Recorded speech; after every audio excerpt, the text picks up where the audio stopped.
Hey guys, tonight we're going to look at the Beez Combat System Sidewings. These are not a new concept, which is taking your micro chest rig and making it bigger, because bigger is always better on chest rigs. So it's a little bit of a unique approach to it and just some of the construction that they did, and then they give you lots of different options. So we'll talk about that when I put it on the table and kind of show you how it works and some of the interesting aspects to it. All right, so looking at the side wing here, I want to cover kind of the options first before we get too far into the weeds on this.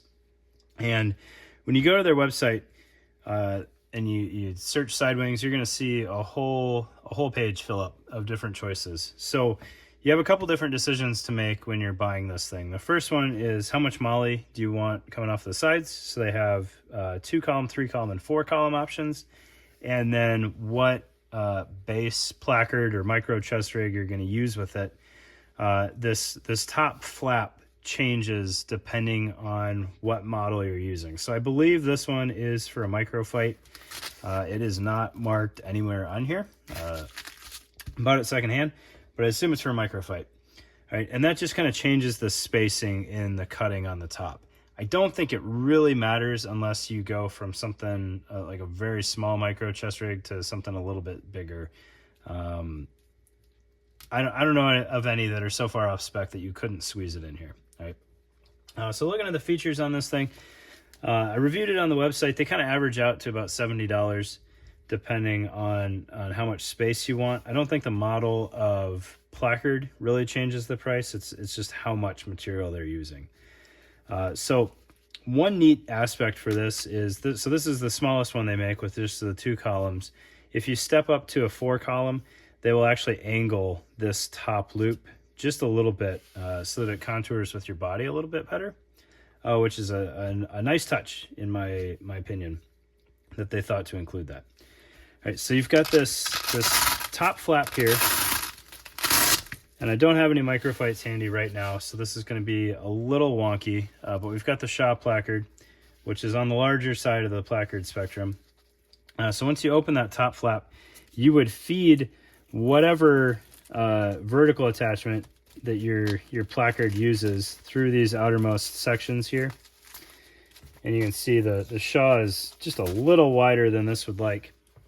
And then you secure your placard to the main portion here, and this flap will then tuck inside of your placard and Velcro down. So one other thing that may change depending on which version you have is the Velcro orientation. So I think this one's set up for an older microfight, so it's got it's expecting loop inside of the microfight, and then it will give you loop again. I think the microfights now, and I get mixed up all the time, are all hook. So this won't work on the newer versions, but that's my fault. Just get whatever version you have, order that side wing, right? So that's how that locks down, which makes it very, very secure because you've got a Velcro sandwich and your vertical attachment going through a kind of a positive block there. Okay. And then on the sides here, so you've got some shock cord for shock cord arts and crafts.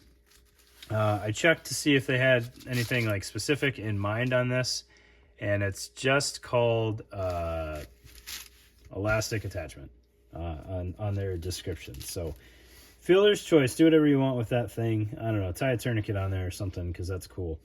One of the other options I thought about for it is, if you don't really need that for anything, one, you could take it out altogether, or two, you could use it to tie into where your placard would have side release buckles to even further mount that on there. I think that's an option, and I don't know, it's going to make it more secure. So take it or leave it. All right, looking at the wings here, they are double layered laser cut here, so you can actually mount pouches on the front and the back at the same time. You don't have to offset anything. They're not fighting for the same real estate there. So if you wanted, like a radio pouch or something, you could have that external and then maybe another 10-speed inside for another M4 mag or something like that, or 308 mag, whatever you need, it'll fit there. or you put radios internal and then something else external. So you've got those options there. I believe they also come with side release buckles. All the pictures on the website had side release buckles. I didn't verify that, but again, I bought mine used, and that's probably why they're lacking. And then you've also got these holes laser cut in here so that you can route shot cord for whatever. If you wanted to lash something on these, you can get some more shot cord. You can move this shot cord, or you can use it for some impromptu lids if you need to, for whatever you're doing.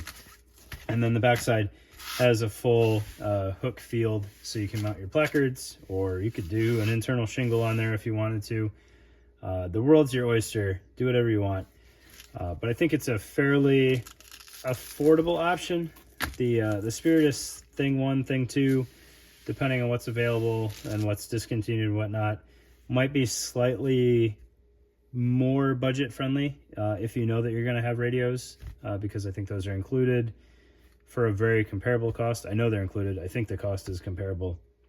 But you've got options, right? If you want total flexibility, this may be the way to go, and you get a little bit more stability than some of the other expander options that are on the market that are split and just spread laterally from your chest rig backers. So super cool setup. I like the flexibility. I like how specific they get in chest rig mounting, mostly to make sure that you get your Velcro orientation however you need it. So thanks for watching, guys.